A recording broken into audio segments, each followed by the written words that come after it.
Lei 22. Use a tática da rendição. Transforme a fraqueza em poder. Se você é o mais fraco, não lute só por uma questão de honra. É preferível se render. Rendendo-se, você tem tempo para se recuperar, tempo para atormentar e irritar o seu conquistador, tempo para esperar que ele perca o seu poder. Não lhe dê a satisfação de lutar e derrotar você, renda-se antes. Oferecendo a outra face, você o enraivece e desequilibra. Faça da rendição um instrumento de poder. Se você é a parte mais fraca, não lucrará nada metendo-se numa briga inútil. Ninguém aparece para ajudar os fracos, isso só traz prejuízos. Os fracos estão sozinhos e devem se entregar. Lutar não lhe dará nada. Além do martírio, e muita gente que não acredita na sua causa morrerá. Fraqueza não é pecado, e pode até se tornar uma força se você aprender a jogar corretamente. A sorte muda e os poderosos quase sempre são derrubados. A rendição disfarça um grande poder. Despertando a complacência do inimigo, você tem tempo para se recuperar, tempo para ir minando o terreno, tempo para se vingar. Não sacrifique este tempo em troca do mérito de participar de uma batalha da qual não sairá vencedor. O que nos causa problemas na esfera do poder é quase sempre a nossa própria reação exagerada aos movimentos de nossos inimigos e rivais. Esse exagero cria dificuldades que teríamos evitado se fôssemos mais sensatos. Tem também um efeito ricochete interminável, pois o inimigo vai reagir com o mesmo exagero, como os atenienses fizeram com os melianos. O nosso primeiro instinto é sempre o de reagir, enfrentar a agressão com outra agressão. Mas, da próxima vez que alguém lhe der um empurrão e você perceber que está começando a reagir, experimente isto. Não resista nem brigue, ceda, dê a outra face, curve-se. Verá que isso quase sempre neutraliza o comportamento deles. Eles esperavam, até queriam que você reagisse com energia e foram, portanto, apanhados desprevenidos e a sua não resistência os deixou confusos. Na verdade, ao ceder você passa a controlar a situação, porque isso faz parte de um plano maior para que eles acreditem que o derrotaram.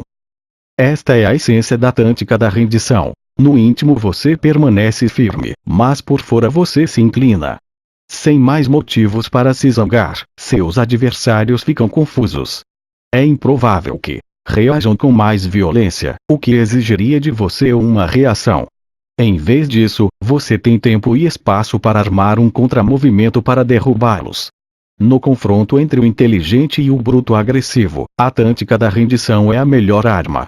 Mas é preciso ter autocontrole. Quem se rende de fato perde a liberdade, e pode ser esmagado pela humilhação da derrota. Você deve se lembrar de só parecer que está se rendendo, como o animal que se finge de morto para salvar a pele. Vimos que é melhor se render do que brigar. Diante de um adversário mais forte e da garantia de uma derrota, quase sempre é melhor se render do que sair correndo. Na hora, a fuga pode ser a salvação, mas o agressor acabará alcançando você. Rendendo-se, entretanto, você terá a oportunidade de se enroscar no inimigo e atacá-lo com unhas e dentes bem de perto. Quando o comércio exterior começou a ameaçar a independência do Japão, em meados do século XIX, os japoneses discutiram como derrotar os estrangeiros. Um ministro, Ota Masayoshi, escreveu um memorando em 1857 que influenciou a política japonesa durante muitos anos. Estou, portanto, convencido de que a nossa política deveria ser fazer alianças cordiais, enviar navios a todos os países estrangeiros e fazer comércio com eles, copiar os estrangeiros naquilo que eles fazem melhor, reparando assim as nossas próprias deficiências, incentivando a nossa força nacional e completando nossos armamentos, e submeter, assim, gradualmente, os estrangeiros à nossa influência até que, no final, todos os países do mundo conheçam as bênçãos da perfeita tranquilidade e a nossa hegemonia seja reconhecida no mundo inteiro. Esta é uma aplicação brilhante da lei. Use a rendição para ter acesso ao inimigo. Aprenda com ele, insinue-se lentamente, conforme-se externamente aos seus hábitos, mas no íntimo conserve a sua própria cultura. No fim você sairá vitorioso, pois enquanto ele o considera fraco e inferior, e não toma nenhuma precaução para se defender, você usa este tempo para se recuperar e ficar mais forte do que ele. Esta forma branda e permeável de invasão quase sempre é a melhor, pois o inimigo nenhum motivo tem para reagir, nada para se preparar, ou resistir.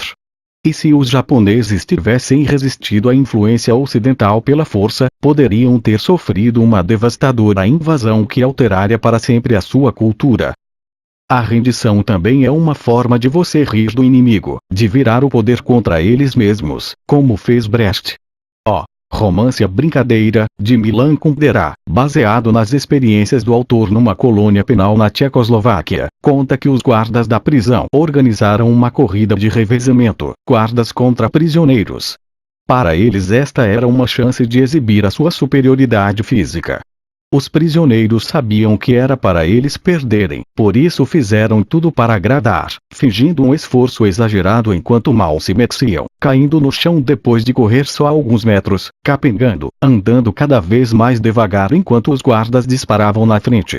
Aceitando ao mesmo tempo participar da corrida e perder, ele tinha obedecido aos guardas. Mas o excesso de obediência tomou o evento ridículo a ponto de arruiná-lo. A superobediência, a rendição, nesse caso foi uma demonstração de superioridade ao inverso. A resistência teria colocado os prisioneiros num ciclo de violências, rebaixando-os ao nível dos guardas.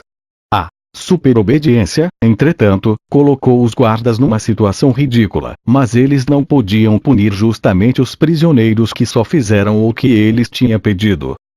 O poder está sempre fluindo, visto que o jogo é por natureza fluido e uma arena de lutas constantes. Quem está com o poder quase sempre acaba se encontrando na descida do pêndulo.